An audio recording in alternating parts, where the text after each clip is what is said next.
जब सड़क पर बिखरे अंडे तो लूटने वालों की मच गई होड़।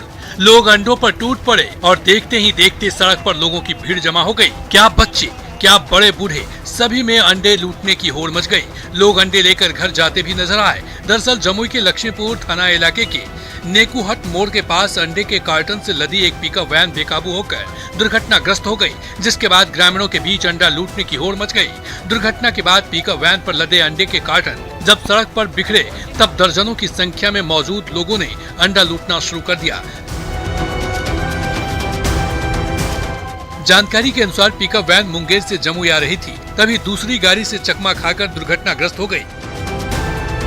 फिलहाल इस हादसे में घायल चालक को लक्ष्मीपुर अस्पताल में भर्ती कराया गया है। साथ ही घटना स्थल पर लोगों की भीड़ को भी हटाया गया, तब जाकर काफी देर बाद यातायात फिर से शुरू हो सका।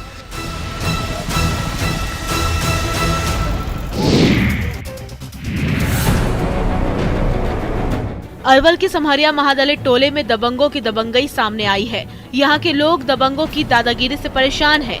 दरअसल गांव में लोगों ने चंदा इकट्ठा कर हैंडपंप लगाया था, जिसे दबंगों ने न केवल उखाड़ा बल्कि लोगों के साथ गाली गलौज भी की।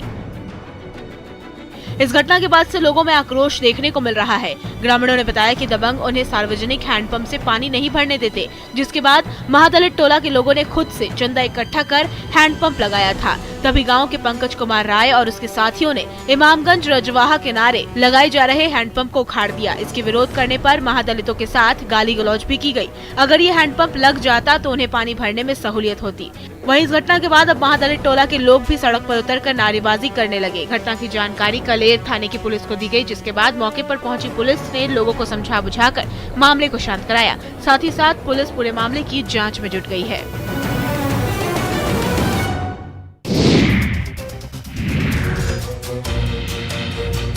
शादी के लिए लोग सरकारी नौकरी वाला दूल्हा खोजते हैं तो कहीं सोना चांदी, गाड़ी घोड़ा और भौतिक संसाधन देखते हैं, पर कटिहार में शादी के लिए घर में नाव का होना जरूरी है। नाव नहीं तो शादी भी कैंसिल हो जाती है और यहाँ तो दहेज में भी नाव देने का प्रचलन है। अहमदाबाद प्रखंड के 1 दर्जन गांव में साल के 4 महीने से अधिक समय पानी से घिरा रहता है। ऐसी स्थिति में बेटा या बेटी का रिश्ता हो जाने के बाद किसी भी जरूरत पर लोग अपने रिश्तेदार के घर तक पहुँच सके, इसके लिए शादी के रिश्ता बनते समय घर में नाव होना एक अनिवार्य शर्त के रूप में रखा जाता है। इस संबंध में दुर्गापुर पंचायत के मुखिया गोपाल प्रसाद कहते हैं कि नाव होना ही यहाँ शादी की शर्त है। लोग यहाँ दहेज में मोटरसाइकिल या कार न देकर उपहार स्वरूप अपने दामाद को तोहफा के रूप में नाव देते हैं, ताकि बेटी दामाद आसानी से उनके घर तक आ जा सके। शादी के रिश्ते के लिए नाव होने की अनिवार्य शर्त के कारण अहमदाबाद प्रखंड के 1 दर्जन से अधिक गाँव पूरे जिले में खास पहचान रखता है।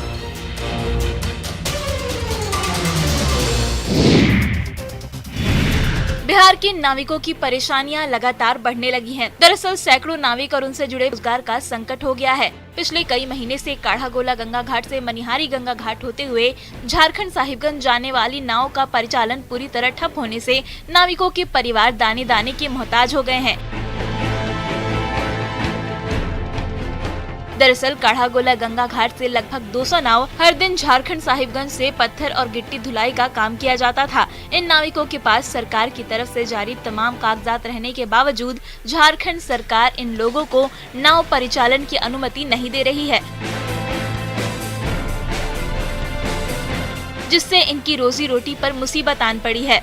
नाविकों का कहना है कि इस काम से ही उनके घर चलते हैं, पर अब रोक के बाद वो अपने घर कैसे चलाएंगे। इनका कहना है कि सरकार इन नाविकों से भी टैक्स लेवे और उन्हें नावों के परिचालन की अनुमति दी जाए, ताकि वो भी अपना परिवार पाल सकें।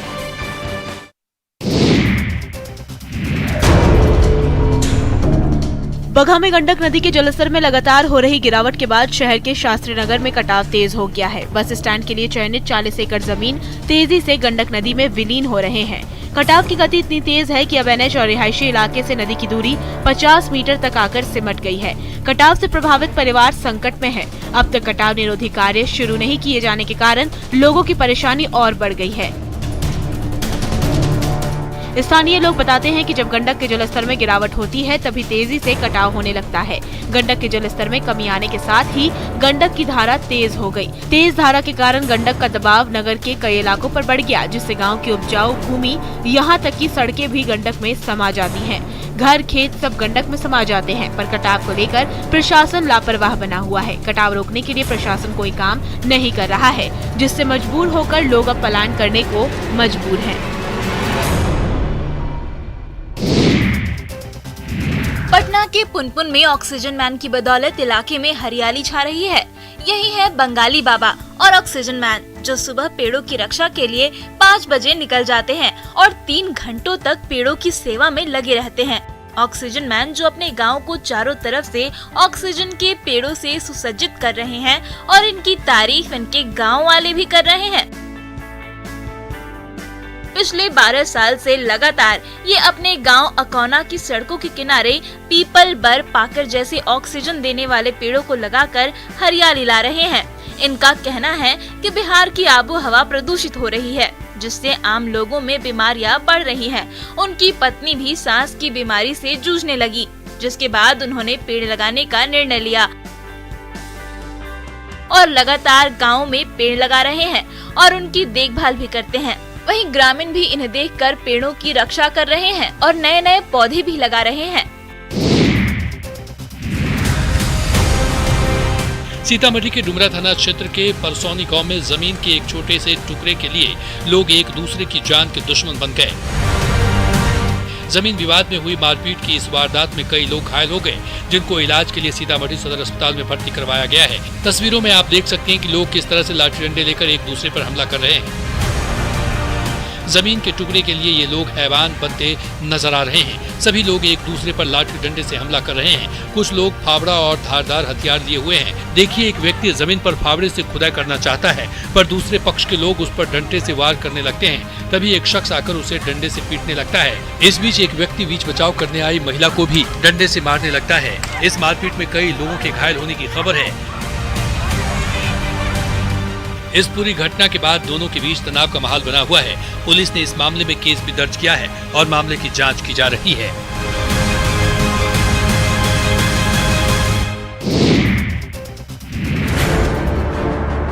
सदर अस्पताल के बेड पर अपना दर्द बयां कर रही इस महिला का नाम अफसाना खातून है।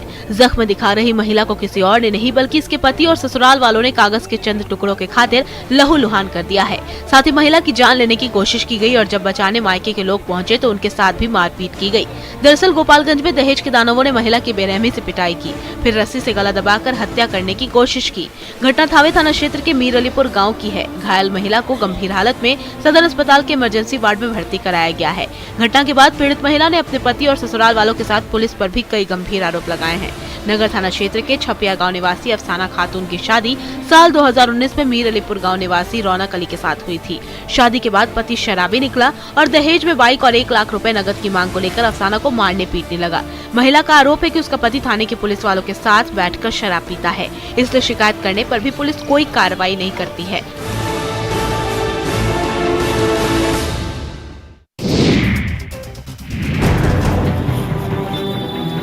सोमवार को कैमूर जिले के चांद थाना क्षेत्र के हसरेव गांव में भूमि विवाद को लेकर खूनी संघर्ष हुआ।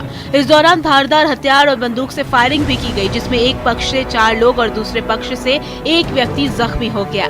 घायलों का इलाज अस्पताल में किया जा रहा है। पुलिस ने इस मामले में कार्रवाई करते हुए एक शख्स को गिरफ्तार किया है, बाकी की तलाश की जा रही है। घायल फखरुद्दीन खान ने बताया कि जमीन बंटवारे को लेकर कई दिनों से विवाद चल रहा था। वहीं जब वह अपने खेत पर गया तो वहां पर उनके रिश्तेदार आए और लाठी डंडे खंती से मारपीट कर घायल कर दिया और उसे बचाने आए 3 और लोगों को भी घायल कर दिया गया। वहीं इस मामले पर कैमूर एसपी राकेश कुमार ने जानकारी देते हुए बताया कि चांद थाना क्षेत्र के सहरेव गांव में 2 पक्षों के बीच मारपीट हुई थी और गोली भी चली है, जिस पर कार्रवाई करते हुए पुलिस ने 2 लाइसेंसी राइफल, 1 अवैध कट्टा और 14 गोली को बरामद किया है। एक की गिरफ्तारी भी की गई है। साथ ही 1 बोलेरो, 1 बाइक को जब्त किया गया है। पुलिस आगे की कार्रवाई में जुट गई है।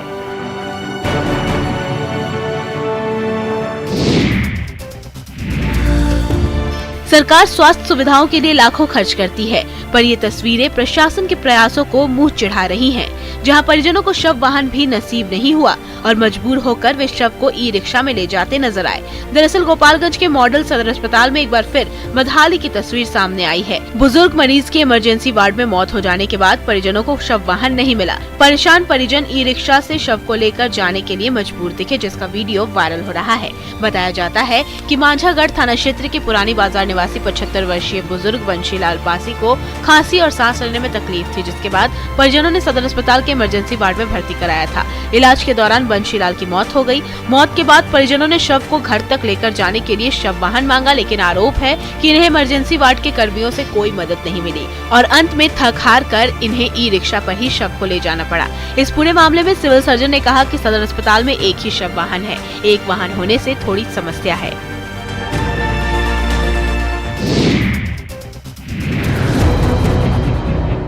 मैं बीमार हूँ, मैं अमौर हूँ। इस पोस्टर को देखकर आप इस पुल की दुर्दशा को समझ सकते हैं, साथ ही इस क्षेत्र के लोगों की व्यथा को भी समझ सकते हैं। दरअसल पूर्णिया के अमौर प्रखंड का खाड़ी पुल पिछले 11 सालों से अधूरा पड़ा है। इस पुल के अप्रोच पथ के निर्माण को लेकर अब इलाके के लोग आंदोलन पर उतर गए हैं। करोड़ों की लागत से बने इस पुल का अप्रोच पथ नहीं बनने के कारण कनकई नदी पुल से आगे बहने लगी है, जिस कारण इस इलाके की कई पंचायतों में तेज कटाव भी हो रहा है। पुल का अप्रोच पथ नहीं बनने से करीब 20 पंचायत के हजारों लोगों के आवागमन का साधन नाव ही रह गया है। इस पुल के अप्रोच पथ के निर्माण को लेकर पहले भी लोगों ने कई बार आंदोलन किया था। लोगों ने नदी को बीच में लाने की भी सरकार से मांग की थी, लेकिन प्रशासन और जनप्रतिनिधि द्वारा कोई कार्रवाई नहीं की गई। इसलिए एक बार फिर से लोग आंदोलन पर उतर गए हैं। लोगों का कहना है कि अगर जल्द यहाँ अप्रोच पथ और पुल नहीं बना तो वे लोग मुख्यमंत्री आवास का घेराव करेंगे। नहीं होती है तो हम लोग यहाँ से लेकर सीएम आवास तक घेराव करेंगे। सिवान से असामाजिक तत्वों ने सड़क किनारे खड़ी थार में आग लगा दी और देखते ही देखते थार धू धू कर जल उठी।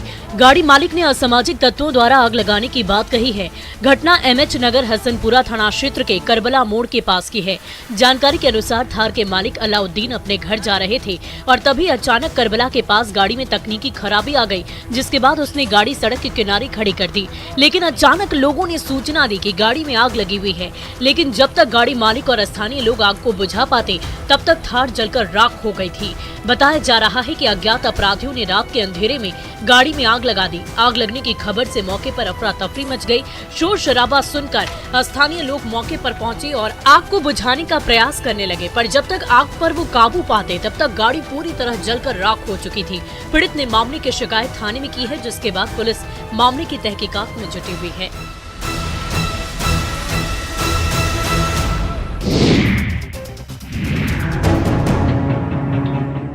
हजारीबाग जिला मुख्यालय से करीब 60 किलोमीटर दूर स्थित बरकट्ठा प्रखंड क्षेत्र का आदिवासी बहुल धोवारी गांव में आज तक सड़क का निर्माण नहीं हो पाया, जिसके बाद स्थानीय लोगों ने खुद ही सड़क का निर्माण कर दिया है। वहीं जब इस गांव में स्थानीय मुखिया पहुंची तो लोगों ने गांव में घुसने तक से रोक दिया। लोगों का आरोप है कि जब सड़क का निर्माण नहीं करवाया तो फिर यहाँ आने का अधिकार आपको नहीं है। ग्रामीणों का कहना है कि वोट के समय सड़क, शिक्षा, बिजली जैसी मूलभूत सुविधाओं को अपना चुनावी एजेंडा बनाकर जनप्रतिनिधि व नेता चुनाव जीतते हैं, लेकिन चुनाव जीतने के बाद अपने किए वादों को भूल जाते हैं। ग्रामीणों ने बताया कि आगामी लोकसभा चुनाव से पहले गांव की सड़क का बहिष्कार करेंगे। गांव में सड़क के न रहने से प्रखंड और जिला मुख्यालय आने जाने में न सिर्फ परेशानी होती है, बल्कि दर्जनों गाँव बारिश के समय टापू में तब्दील हो जाते हैं। ऐसे में ग्रामीणों ने अपने चुने गए नेताओं और जनप्रतिनिधियों के प्रति खास तौर पर नाराजगी व्यक्त की है।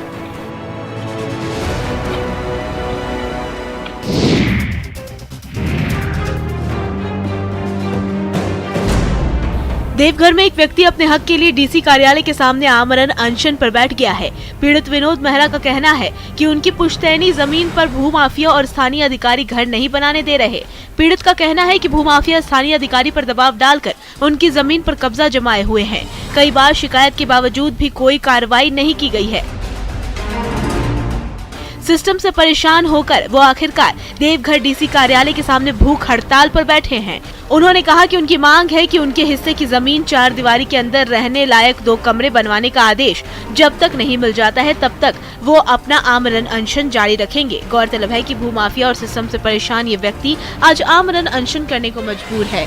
प्रखंड कार्यालय का चक्कर लगाते लगाते ये अपनी जिंदगी से निराश हो चुका है। ऐसे में इसकी आखिरी उम्मीद देवघर डीसी है। अब देखना होगा कि इस परिवार को कब तक न्याय मिलता है।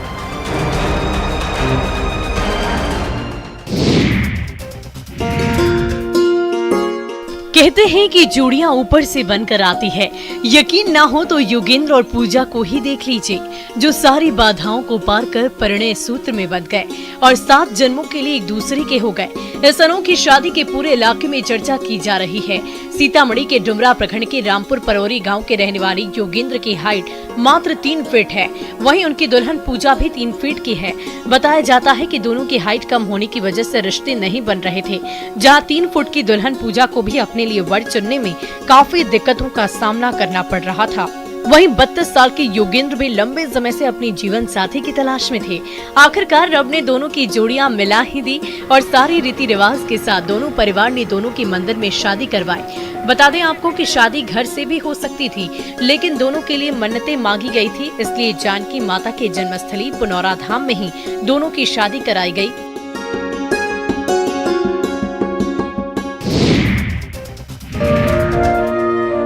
गेंदे के फूलों का हिंदू रीति रिवाज में काफी महत्व है। शादी ब्याह में तो इनका खासी डिमांड रहती है, लेकिन इस बार फूलों की बिक्री कम होने पर किसान भी मायूस नजर आ रहे हैं। दरअसल लगन शुरू होने के बाद भी फूल की डिमांड नहीं रहने के कारण नालंदा के किसान काफी परेशान हैं। रहुई प्रखंड के इमामगंज के किसान अब खुद फूल तोड़कर नष्ट करने में जुटे हैं। किसानों का कहना है कि यह गांव फूलों के उत्पादन के लिए जाना जाता है। ऐसे में यहाँ फूल की मांग नहीं रहने के कारण ऐसे हालात बने हैं कि उन्हें अपने हाथों से फूल को नष्ट करना पड़ रहा है। फूल किसानों का कहना है कि अपनी मेहनत से उगाए फूलों को तोड़कर बर्बाद करना उनके लिए काफी तकलीफदेह है, लेकिन अभी फूल को तोड़कर नष्ट नहीं करेंगे तो अगला फूल भी सही तरीके से नहीं निकल पाएगा। फिलहाल फूल की खेती करने वाले किसान काफी मजबूर और परेशान नजर आ रहे हैं, क्योंकि लागत की आधी भी अब तक कमाई नहीं हो पाई है।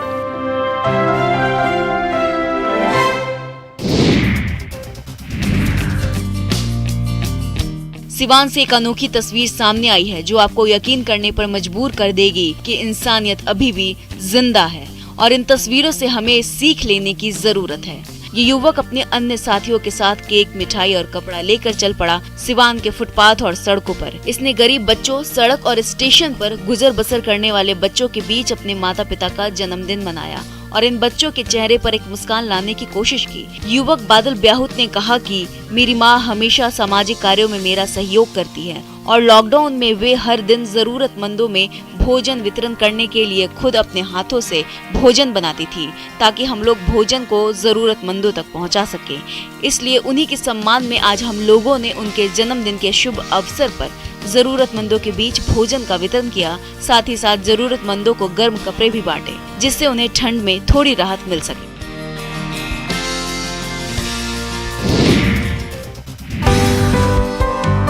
गया के रहने वाले मोहम्मद शमीम ने कमाल कर दिखाया है। 9 माह में ही पोलियो का शिकार होकर पैर से दिव्यांग हो जाने वाला मोहम्मद शमीम अब फ्रांस में अंतर्राष्ट्रीय स्तर पर जौहर दिखाएंगे। अंबेडकर नगर के पास रहने वाले मोहम्मद शमीम आलम का चयन अंतर्राष्ट्रीय ओलंपिक्स में टेलरिंग प्रतियोगिता के लिए चयन हुआ है। ये प्रतियोगिता मार्च 2023 में होगी, जिसमें भारत से इकलौते प्लेयर के रूप में मोहम्मद शमीम का चयन हुआ है। अंतर्राष्ट्रीय ओलंपिक्स प्रतियोगिता दिव्यांगों के लिए ही होती है। इसमें कई तरह की प्रतियोगिता होती है, जिसमें टेलरिंग, फोटोग्राफी समेत 14 तरह की प्रतियोगिताएं शामिल हैं। शमीम का चयन टेलरिंग में कम समय में कोट बनाने के लिए चयन हुआ है। ये 8 से 10 घंटे में बनने वाले कोट को महज 6 घंटे से भी कम समय में सिल देते हैं। मोहम्मद शमीम ने 2009 में क्षेत्रीय टेलरिंग प्रतियोगिता में गोल्ड जीता था। 2010 में मध्य प्रदेश के जबलपुर में नेशनल गोल्ड मेडल जीत चुके हैं। साथ ही ये 2011 में दक्षिण कोरिया भी जा चुके हैं।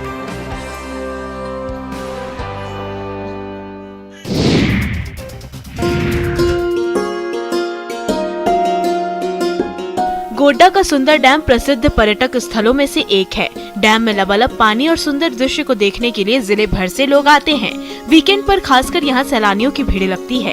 लगातार राज्य सरकार भी इसे सुंदर और खूबसूरत बनाने की पहल कर रही है। इसे जिले के सबसे चर्चित पिकनिक पॉइंट के रूप में भी जाना जाता है। यहाँ बोटिंग शुरू हो चुकी है और पर्यटकों को बोटिंग के लिए मात्र 100 रुपए ही देने होंगे। पहले जब यहाँ लोग घूमने आते थे तो उन्हें हमेशा से बोटिंग की कमी खलती थी, पर डैम में स्थानीय ग्रुप और जिला प्रशासन के सहयोग से बोटिंग शुरू हो चुकी है। डैम में एक बोट लाई गई है जिससे पूरे डैम की सैर कराई जाती है। प्रकृति की गोद में बसी पहाड़ी की तलहटी के नीचे सुंदर डैम की छटा पर्यटकों को खूब भाती है, जो दिनों दिन बेहतर पिकनिक स्पॉट के रूप में विकसित हो रहा है। वहीं ठंडी के बढ़ते ही यहाँ पर्यटकों की भीड़ जुटनी शुरू हो गई है।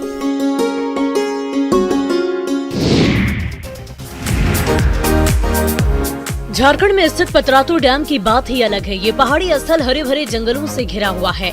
डैम के नीले पानी में प्रवासी पक्षियों की अटखेलियां देख पर्यटक रोमांचित हो जाते हैं।